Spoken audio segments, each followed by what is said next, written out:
अस्सलाम नाज़रीन, नए साल का पहला दिन और हम हाज़िर हुए हैं आपके सामने एक बहुत ख़ास रेसिपी लेकर अपने सीलिएक मरीज़ों के लिए भी और बाकी तमाम घर वालों के लिए भी। सीलिएक मरीज़ों का जिक्र मैंने इसलिए किया क्योंकि हमारा चैनल का नाम ही खाना पकाना ग्लूटेन फ्री है और हम इसमें तमाम वो आपको रेसिपीज़ दिखाते हैं वो ग्लूटेन फ्री होती हैं। तो ये ख़ास रेसिपी जो हम आज आपके सामने लेकर आ रहे हैं वो है ग्लूटेन फ्री पंजीरी। ये फुल ऑफ न्यूट्रिशन जो सप्लीमेंट है ये घर के तमाम अफराद के लिए इंतहाई मुफीद है। बस इसको इतना करना होता है कि इसको एक ख़ास मकदार के साथ डेली लेना होता है और दूध के साथ लें या वैसे खा लें, इंतहाई लजीज चीज़ है, आराम से आप खा सकते हैं। मल्टीविटामिन की भारी भारी गोलियां लेने से कहीं ज़्यादा बेहतर है कि आप 1-2 हज़ार रुपये खर्च करें और 5-6 अफराद आराम से पूरी सर्दियां इसको एंजॉय करें। सीलिएक पेशेंट के लिए ये एक इंतहाई मुफीद चीज़ है और उनके लिए बहुत बेहतरीन नाश्ता है। अगर सुबह के वक्त एक प्याली के करीब ये पंजीरी खा लें और ऊपर से 1 गिलास दूध पी लें तो बस समझिए कि उनके सारे मसाइल उनके हल हो सकते हैं। आज की पंजीरी में जो अज्जा शामिल हैं मैं आपको ये बताने वाला हूँ कि ये अज्जा वैसे तो सारे के सारे ड्राई फ्रूट्स आपको सबको मालूम ही है कि इंतहाई मुफीद होते हैं इंसानी सेहत के लिए, लेकिन किस जुज़ में क्या चीज़ शामिल है। कुछ चीज़ें ऐसी हैं जो गलतफहमियों की बुनियाद पर हमारे दिलों में, हमारे जहनों में भर दी गई हैं कि जी ये चीज़ गर्म होती है, इससे नक्सीर फूट जाएगी, उससे ये मसला हो जाएगा, उससे वो मसला हो जाएगा। ऐसा कुछ भी नहीं है।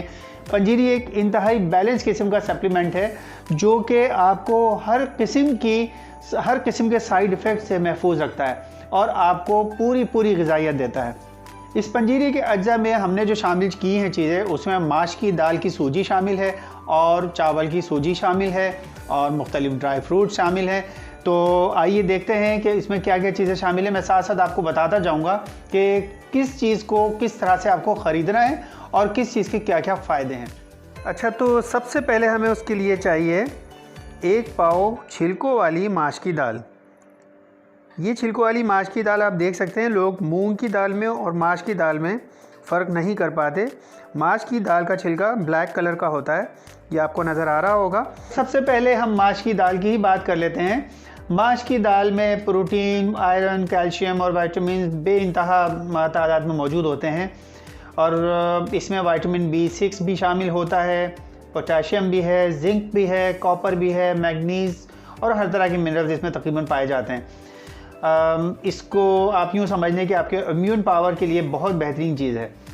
और अगर आप माश की दाल को खाने के आदी हैं या आपके घर में माश की दाल बहुत ज़्यादा बनती है तो आप समझ लें कि आपका इम्यून सिस्टम इस काबिल है कि वह आराम से पहले हमले में कोरोना और दूसरे जो वायरस वगैरह हैं उनको भगाने में आराम से कामयाब हो जाएगा। दाल आप सोच रहे होंगे मैंने कोरोना का नाम लिया, लेकिन कोरोना का नाम ज़ाहिर है कि इसीलिए लिया क्योंकि आजकल कोरोना बहुत ज़्यादा इन है और हर कोई इसके बारे में, इसके साइड इफ़ेक्ट्स के बारे में और इसके बारे में सोच रहा है कि जी इसकी वैक्सीन ईजाद नहीं हुई और ये वो। तो वैक्सीन तो बेसिकली होती ही इसके लिए है कि आपको मर्ज़ से बचाए।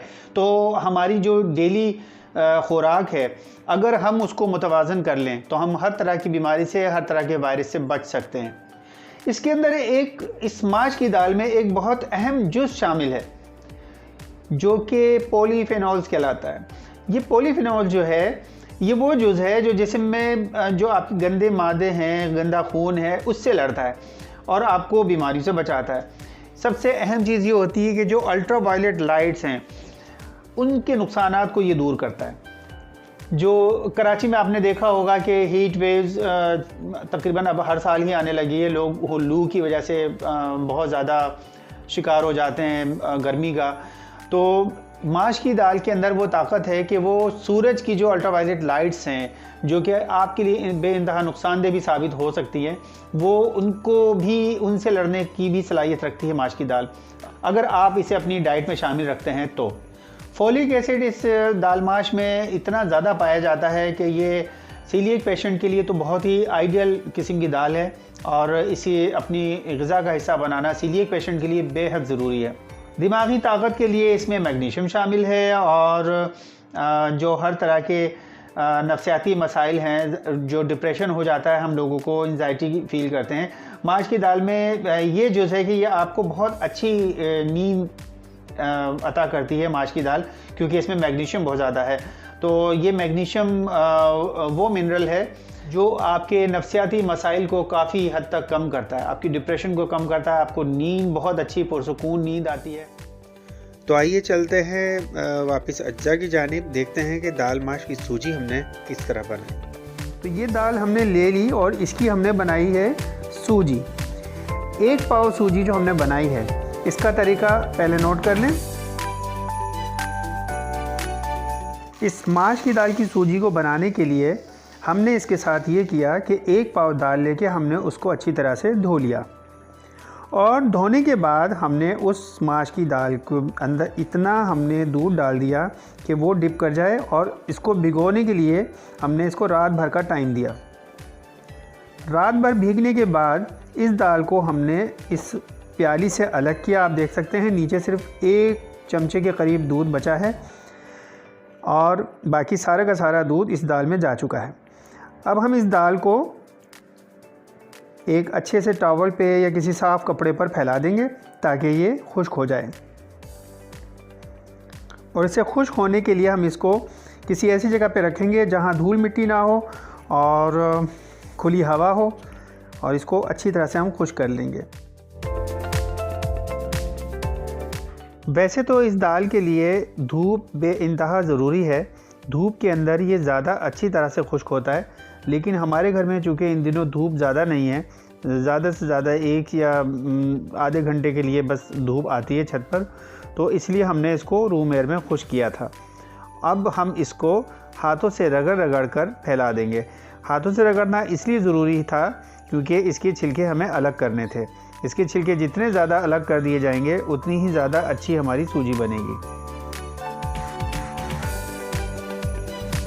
जब ये अच्छी तरह से हवा में खुश्क हो गए तो हमने इसको एक बड़ी थाली के अंदर पलट लिया, लेकिन उस थाली में पलटने से पहले भी हमने इसको हाथों से खूब रगड़ा, कभी तौलिए से कभी हाथों से इसको रगड़ते रहे ताकि इसके दाने, इसके छिलके जो हैं वो बिल्कुल अलग हो सकें।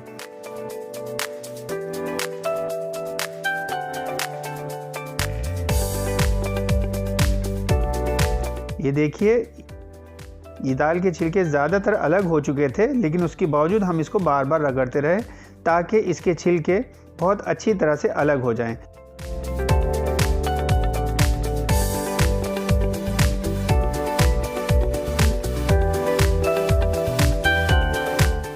अब इसको बहुत अच्छी तरह से हमने इसको छान छान के फटक फटक के इसके छिलकों को अलग कर लिया। ये हम जितनी दफ़ा इसको रगड़ेंगे उतनी ही दफ़ा इसको छानेंगे, फटकेंगे और फिर उसके छिलके अलग करते रहेंगे। ये थोड़ा सा लेंथी प्रोसेस ज़रूर है, लेकिन इसके बावजूद इसका रिज़ल्ट बहुत अच्छा आता है। जब आप दूध के अंदर भीगी हुई दाल को जब इसको पीसते हैं तो बहुत सौंधापन इसके अंदर आता है और इसकी सूजी बहुत अच्छी और मीठी बनती है। जब हमने अच्छी तरह से इसके छिलके अलग कर लिए तो इसको ये बहुत खूबसूरत इसका लुक आ गया। और ये देखिए कितने ज़्यादा छिलके हमने इसके निकाले थे, जबकि ये छिलके अभी मुकम्मल तौर पर नहीं निकले थे। अब हम इस दाल को सेकेंगे, क्योंकि हमारे घर में धूप नहीं थी और ये दाल जो थी अच्छी खासी नरम थी, तो हम इसको सेक इसलिए रहे हैं ताकि ये क्रिस्पी हो सके। ये देखिए कितनी ज़बरदस्त इसके अंदर से क्रिस्पी आवाज़ आई है। और अब हम इसको पीस लेंगे।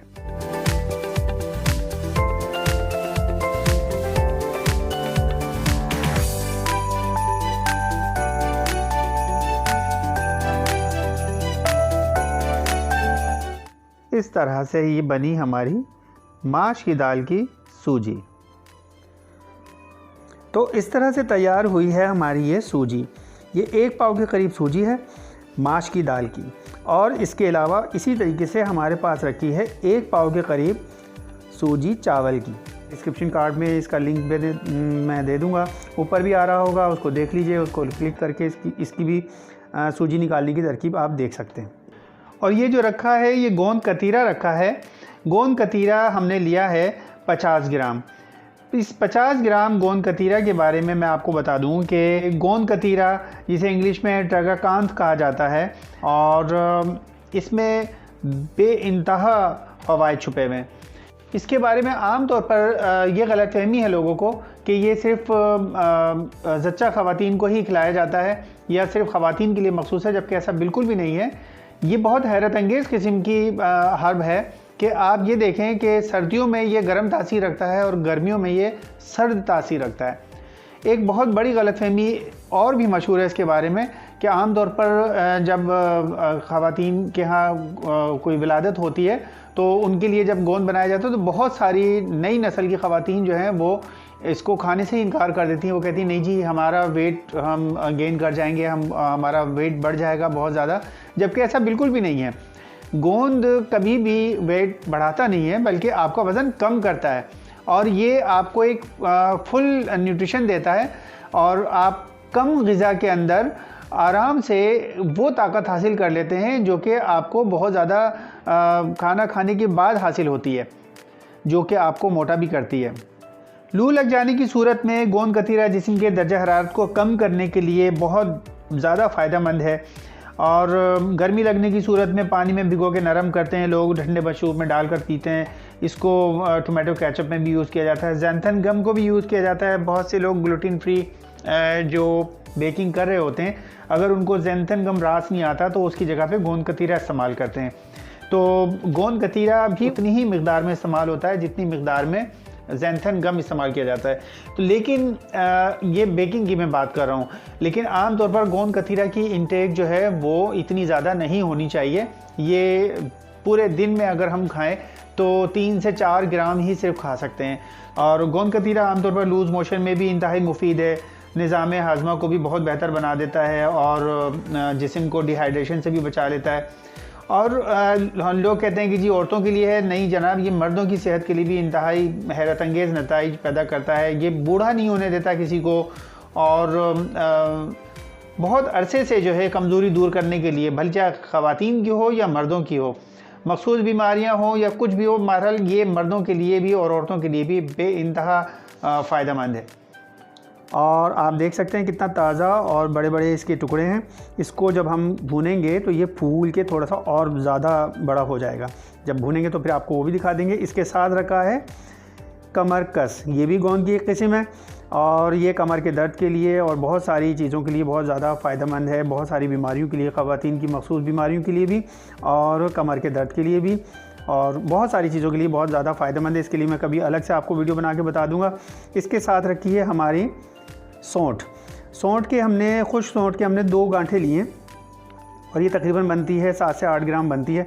इसको भी हम भून के पीस लेंगे। और इसके साथ आपको रखा नज़र आ रहा है नारियल और अखरोट है और बादाम है, पिस्ता है और किशमिश है। ये सारी चीज़ें हमने 100 ग्राम ली हैं। लेकिन यहाँ पे एक चीज़ मैं आपको स्पेशली बताना चाहूँगा, 4 मगज़ भी हमारे पास मौजूद हैं, ये भी 100 ग्राम हैं।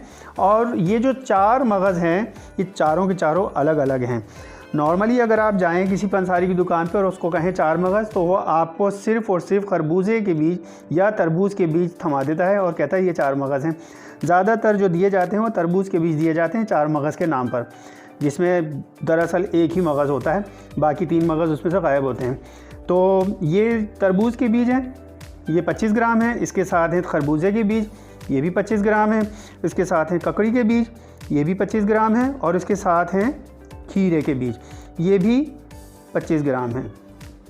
तो ये 4 मगज़ अलग अलग लेने का मकसद सिर्फ ये है कि हर चीज़ हमें अफादियत के साथ मिल सके और पूरी मिल सके। इसके अलावा हमारे पास है तकरीबन 25 ग्राम हमारे पास है मखाने, बल्कि नहीं 50 ग्राम मखाने हैं हमारे पास। ये 50 ग्राम मखाने आप देख सकते हैं, ये तकरीबन 2 कप के करीब मखाने हैं। और इसके बारे में मैं भी वीडियो बना चुका हूँ बहुत तफसील के साथ, डिस्क्रिप्शन में मैं इसका भी लिंक दे दूँगा।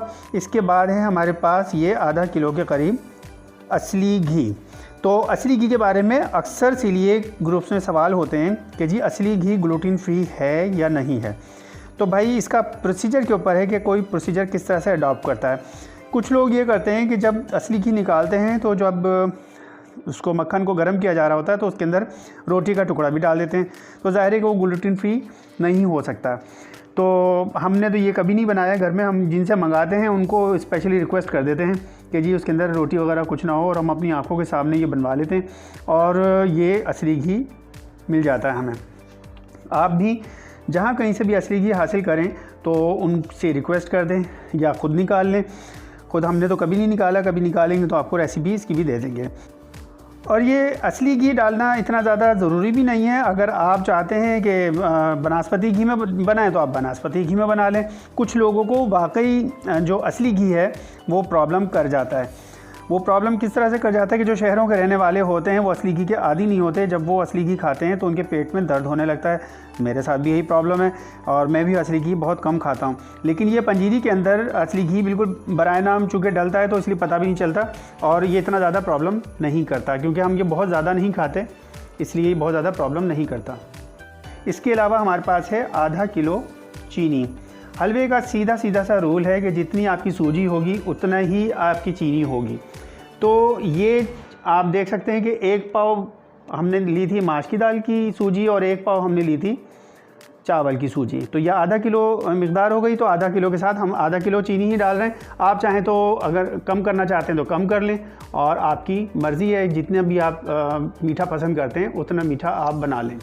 और ये पंजीरी बनेगी कैसे, इसके लिए अगले हिस्से का इंतज़ार कीजिए।